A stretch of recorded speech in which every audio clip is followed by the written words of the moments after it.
Bom dia, boa tarde, boa noite. Os três cumprimentos são válidos porque eu não sei que horas você vai assistir isso aqui. Bom, pessoal do sexto ano, aula, porém, outro formato, mas a ideia continua a mesma.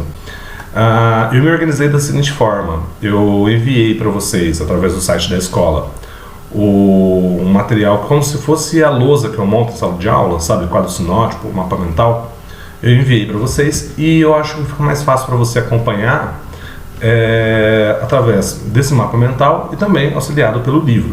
Cada página de mapa mental que eu montei, eu ainda coloquei no canto a página referente dentro do livro, então dá para você acompanhar tranquilamente. E é lógico que o interessante mesmo é você pegar o caderno e anotar do seu jeito, né, que faça sentido para você. Isso aí acho que não tem novidade para ninguém em aulas minhas, né?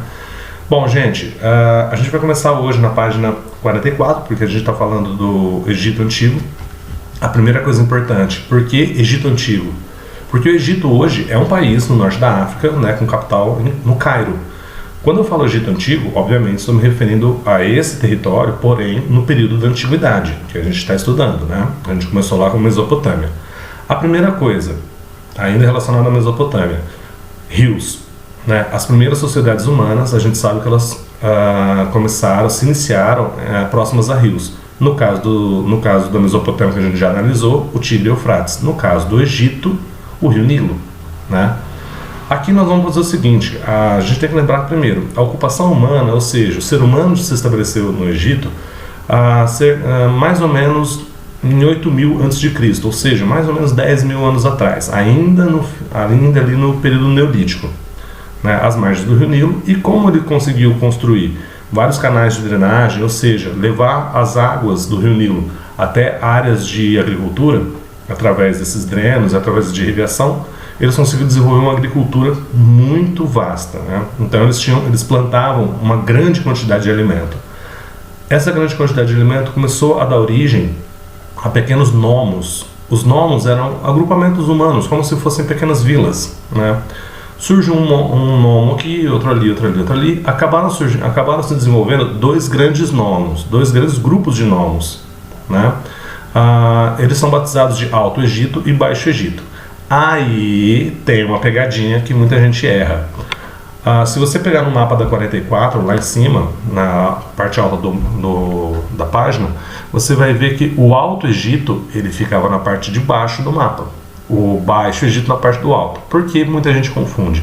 Porque esse alto e baixo que a gente está falando é em relação à altitude. O Baixo Egito é uma região com mais montanhas, ou seja, mais alta. É por isso que a gente chama ele de Alto Egito, sendo que ele está de baixo no mapa. Lembrando que as águas do rio Nilo, elas correm do sentido sul para o norte, né? Acompanhando o mapa aqui, gente. Sul para o norte, e ela deságua no mar Mediterrâneo, né? Mas calma, essa parte geográfica a gente vai ver um pouco mais para frente. O importante é a gente pensar que você tem o Alto e Baixo Egito, e tudo mudou no ano 3100 a.C., século 31 a.C. Por quê? O governante do Alto Egito, o Menés, ele junta o Alto e o Baixo Egito e ele forma uma única coisa, o Egito como um todo. O que acontece? Ele troca até o título dele. Agora ele não é o governante, ele é o faraó, ele é o líder máximo, né? Então o que ele vai fazer? É ele que vai aplicar as leis, é ele que vai controlar a economia, controlar a religião. Todo o poder de todas as esferas concentram na figura do faraó. Então aqueles antigos chefes dos nomos, eles perderam o poder completamente? Eles começaram a fazer parte do quadro de funcionários do Estado, ou seja, funcionários do governo. Eles começaram a ajudar o faraó a governar. Isso é a característica básica. Você vai achar mais informações no livro. Por exemplo, na página 44 ainda, ele divide todo o período histórico do Egito em três partes: o antigo reino, o médio e o novo reino. Essa separação ela é muito mais usada pelos historiadores. Para a gente, por enquanto, ela não é tão importante. Mas se a gente está falando de uma sociedade de outro período, a gente também tem que falar de uma parte que era muito importante para eles: a religião. Aí a gente já está na página 45. A religião egípcia ela tem características que vocês já conhecem, que a gente já falou mais ou menos. A primeira característica, politeísta, ou seja, acreditava em vários deuses, né? Os deuses egípcios eles tinham características humanas Isso significa que eles tinham raiva, eles tinham inveja, eles não eram seres completamente livres dessas questões humanas. Eles tinham qualidades e defeitos. Além disso, agora vem a palavra linda do dia, né? Eles eram retratados de maneira antropozoomórfica. Uma bela palavrinha pra gente. Antropo, homem. Zoo, animal. Mórfico, formato. Ou seja, eles eram retratados de maneira que eles tinham forma de homem e animal. É por isso que a maior parte dos deuses egípcios, eles tinham corpo de homem, cabeça de animal. Isso era muito tradicional entre a cultura deles, né? Além disso, a religião deles acreditava na vida após a morte. Eles tinham a ideia de que as pessoas muito importantes, alguns escribas, e também, se você pegar o próprio faraó, quando eles morressem, o corpo deles tinha que ser preservado porque eles poderiam voltar.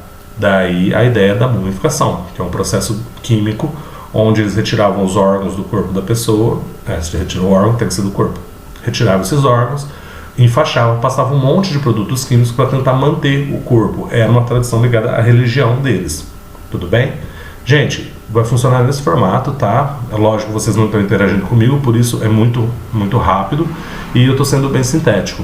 Mas essas páginas já estão cobertas, já estamos analisados. O que vocês vão fazer? Vocês não acham que eu ia chegar aqui e não passar pelo menos uma tarefinha, né? Então vocês vão lá na página 50 e 51 e vocês vão fazer a atividade 1 e 4. Lembrando, gente, que todas essas atividades elas vão ser cobradas em algum momento, a gente está se organizando para isso, tá bom? Então fiquem bem, fiquem dentro de casa, nada de sair, tá? Lavem as mãos, álcool gel, e eu acho que vocês já ouviram bastante sobre isso, tá bom? Gente, um abraço e eu volto aqui com mais outro vídeo na semana que vem, tá bom? Tchau!